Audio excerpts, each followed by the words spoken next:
Hello and welcome to the Powerful African Women podcast. The podcast will empower the power in you. I'm Aissatou. And I am Salmon. And welcome to a new episode of our Power series, our new format. Yeah, welcome. And again, we hope you like it.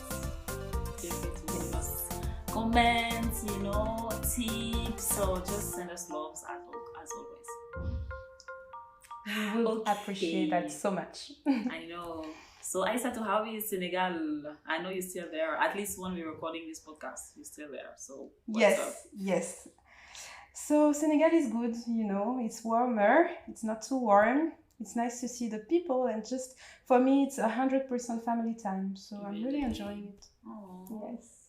You deserve it. So just enjoy. I know you told me about this new. Okay, it's not a new drink, but it's your favorite drink. You talked about. It's not Ataya, but you said the green one. My favorite juice. Okay, so there is this juice that only exists in Senegal. It's called Ditar. So this is pure, Wolof, Ditar. So it's great, really like, I think it looks like, do you know sapoti? No, I think it's also only in Senegal. It's like a round, it's brown, round, and then when you open it, it's green. And then you put it into water, you just like, I don't know, you try to get the juice out, milled it, and then you put sugar and then you eat. But it's only in Senegal, I think, or maybe Mali, and I love it. Because you talked to me about it this morning. I was like, interesting. I've actually never heard about it. But since I love everything Senegal, so I will love this as well. Whenever you come here, I'm definitely gonna make you try it. It's so good. Okay, let's hope it's gonna be soon. But okay, so today's topic, it's gonna be super light and chill as always, right? It's gonna be a little extension of what you talked about on. No, it's not even like on neocolonialism, but it's not even that, right? It's a subsection of it, and it's gonna be related to change. Okay. I'm talking about it just because obviously I'm always going through change. Like since 1990 something, all I've been doing is changing. Okay, so I wanted to get your insight on it first, Aissatou. So how do you feel about change? Like, are you the kind of person who actively likes to seek out for change, or do you like to resist it? So you're always trying to be in your comfort zone? No, I actually love change. It's just, since I've been growing up, I'm used to like moving, changing countries, doing new stuff. So I love change, and I actually realized that I'm the kind of person who get bored after doing the same thing for a while. So I'm 100% a change addict, which is not a good thing always, but yeah.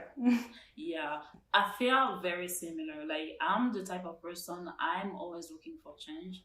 And always you want it to be positive change, right? Like, like positive changes. But I also tend to want to resist it when it's happening. Want to resist change? Yeah. Like, it's subconscious, but I have a tendency to want to resist change when it's happening. Yes. You know what I mean? You are afraid a bit. Is that basically because me? I have anxiety. I have anxiety about change. I'm always gonna be questioning if it's the good decision or if I should do it.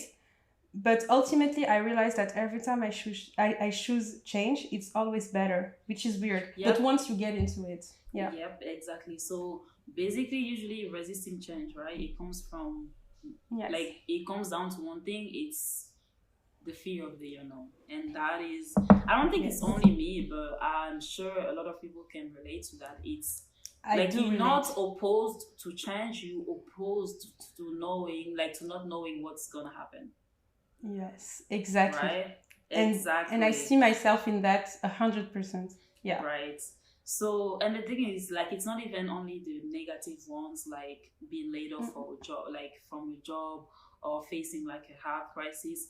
It can also be even for the most exciting things, right? Like finding a new job. For me. Moving to a different country. getting married, even, you know, like there are all those different happy events. Why are you laughing? I'm just laughing. Don't I have the chance to laugh? You're so weird. But anyways, I was saying, it's not even only the bad changes that are happening, even the good ones can be super scary. You're so cute, and I hate the fact that you're laughing. You are cute right now. I'm seeing the smile. Anyways, so yeah, I mean, I can relate that it can be a roller coaster of emotions, right? Like, you know, eventually you're gonna be happy, but they still that fear and anxiety of kind of leaving the known for something unknown. Right. Okay, so I was saying, you know, like I went abroad, and it was really one of the most exciting things. Like I was looking forward to. But it was also one of the scariest things, right? At the same time, like, I didn't kind of want to go just because, again, I was scared of the unknown. I was scared of going to a place that, like, I've never been, and then have to start all over again. So in my mind, although I was excited to go, I was also hoping that they would relocate me back in the country. And I shared that, right? Right. But like, I would hope they would relocate me back just so that I won't have to deal with it. Yes. Right. And stay in your comfort zone.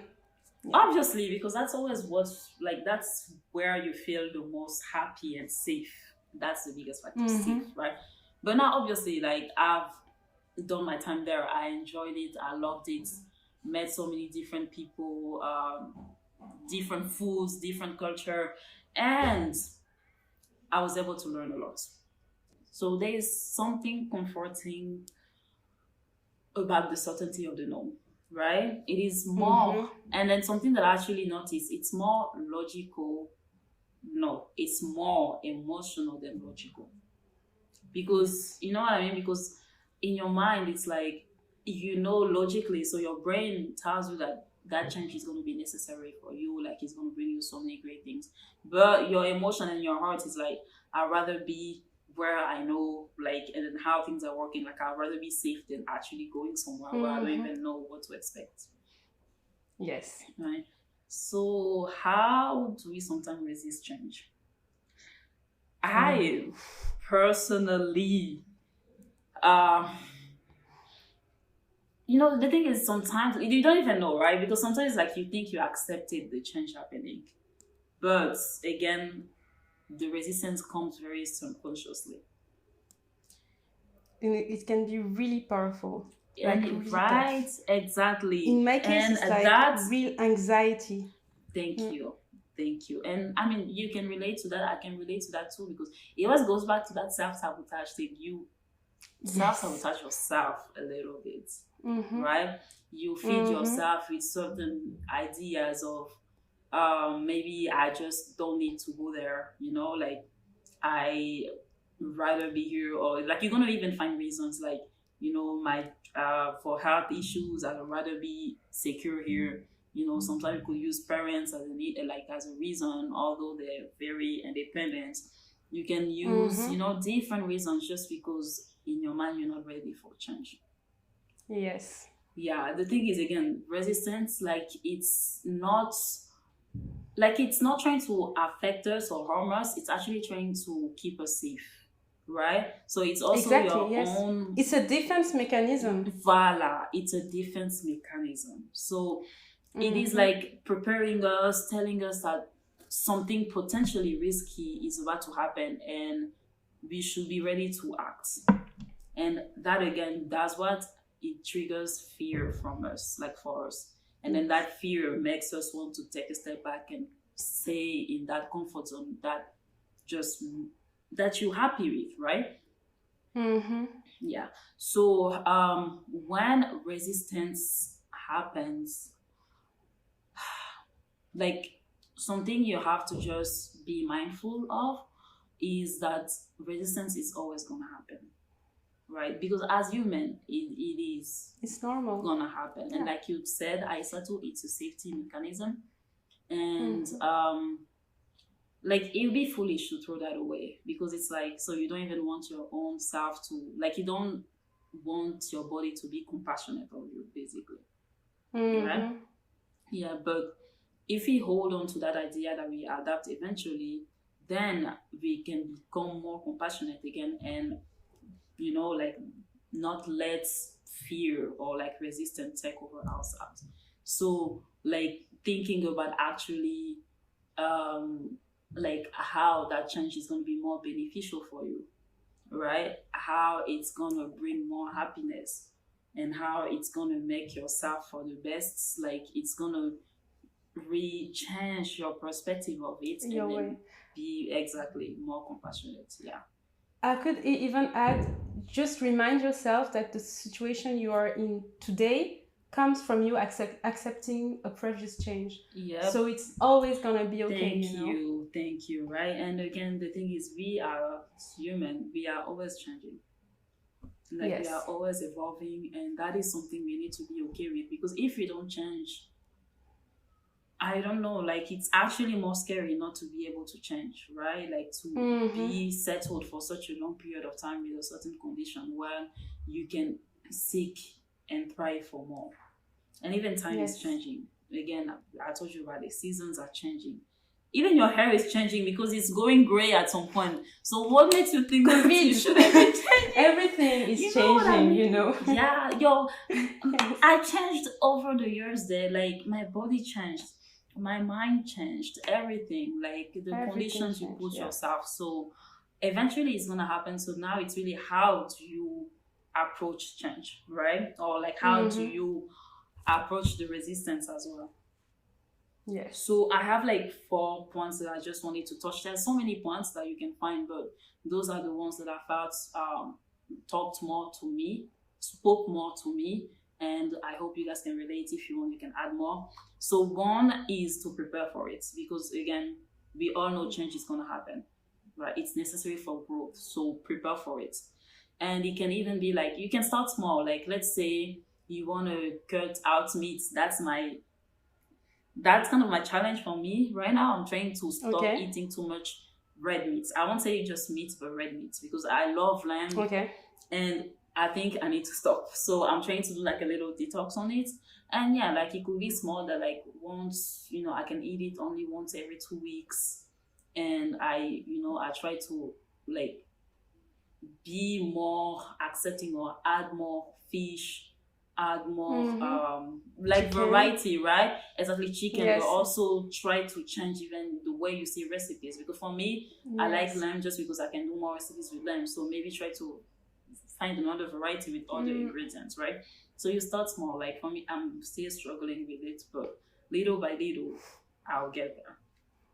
And then again, it won't make you too uncomfortable, just because again, it's a gradual process. So the second one I wanted to talk about is mostly like you have to determine the value, if it is actually worth it, right? So like for me, again, I would say let's talk about just again going abroad. Like going abroad, it's you have to determine the value in terms of maybe in your career growth. What is it gonna add? Financially, is it gonna be worth it? And you really evaluate and then look at the pros and the cons. If the pros outgrow the cons, you do it, right? Yeah. And then another thing was like, think about the possibilities. Like in terms of, you have to be curious and really, again, more focusing on the advantages rather than the disadvantages. Right? Yeah. So think really about what possibilities, what opportunities you're gonna get through that change. With the diets, right? Like with my lamb, it can be like I can be a little more healthy, because red meat is always associated, with like blood pressure and cardiovascular diseases, right? So it's also me thinking about I'm going to be happier on the long run. I don't know if I said you have maybe some changes you're thinking. I think the change, mine is more about trust yourself. Trust yourself, because because when you talk about change, there are 2 types of change. There are the one that are imposed and the one that you choose to do actually. So there is both types, but in any case, what you should know is that you are able to take it, and you were able actually to make it. If you look at your life, if you look at everything you've already accomplished, all the situation you managed to actually get out of, really successful, really happy, and just you are able to adapt, and you are able to make it. So just trust yourself and stop looking at that moment, at that choice, at that present time. Take a more wider look, look at what you've already done. Look at everything you have already accomplished, all the changes you managed to live with, and that will help you maybe with your confidence, I agree. So more about yourself, I agree. And I like the fact that you said, again, there are different types of changes to impose and the one that you want to do for your own personal self. And in those two cases, it's just important to reevaluate how it's really going to affect you, and trust yourself. I said to say it, trust yourself. You know yourself better, but the danger of, actually there's no danger is ever trusting yourself. No, never. Trust yourself. So my last point on when there's a form of resistance happening is just to make it fun again, make it a fun adventure, right? We always think that change can be like this big and scary thing, like a big wall, and it's going to be all negative and all that. But when you think about it as an adventure, and where you're going to have to grow, when you're going to learn more about yourself, and when you're going to learn a lot about different people, it's also going to be more exciting. It's going to bring out the excitement. I want you guys to take this with you. Just embrace the change that is happening in your life, right? Because you are supposed to be really out of your comfort zone. And we might fight at first, but once the change is set in motion, we typically just realize that we did it, and we're just gonna move on, and it's gonna be our new normal, right? So, but you know what I mean? And then you realize that, wow, I did it, so I can do so much more. I have a funny story about it. I love water. I would not actually love water. I'm just scared of swimming, right? Because that kind of water. Right. And then one of my training, part of the training was to be submerged, in a pool, in a fake helicopter, and we had to be capsized, so turn upside down. Obviously, I told you this girl has a crazy life. Girl, can you imagine it? And listen, this girl doesn't even know how to float. So how am I gonna do this? The day of the training, I literally dreamt about water. At night, I dreamt about water. I dreamt about me floating. I was scared. I was stressed. I was almost shitting my pants, but I had to do it, right? And once I did it, I was just like, damn, I'm so proud of me. Literally, the world is the limit. Best feeling. I even took a picture. I promised to share it with you guys. I told myself I survived, and I really did survive, because if not, I don't know, But it's really you feel so much better, and you suddenly know that you can do anything you want. You can do amazing things, right? Yes. Because of that experience. And then the last point is you really get to know who you really are. Right? Because when you're going through a transition, your mind expands in a way that it hadn't been in the past. So you get to know who you really are, you grow, and that is as human what you always are looking for growth, right? So that's just those little points that I wanted to share with you guys. I love it. Right? So again, my last word is keep thriving. Don't be scared of change. It's just gonna happen every day in different forms. So get ready and do what you gotta do. I love it, Saron. I think it's a very important topic for us, as we have to face so many changes, and I really like it. So thank you for this episode, Saron. You're welcome. So going through always changing all the time. Hair, nails, body, and soul. It's gonna be okay. It's a cleansing process, but Yes. Anyways, I'll you guys liked it, and always in the meantime, don't forget to bring out the power in you. Yes. Bisous. Thank you. Bye bye. Bye.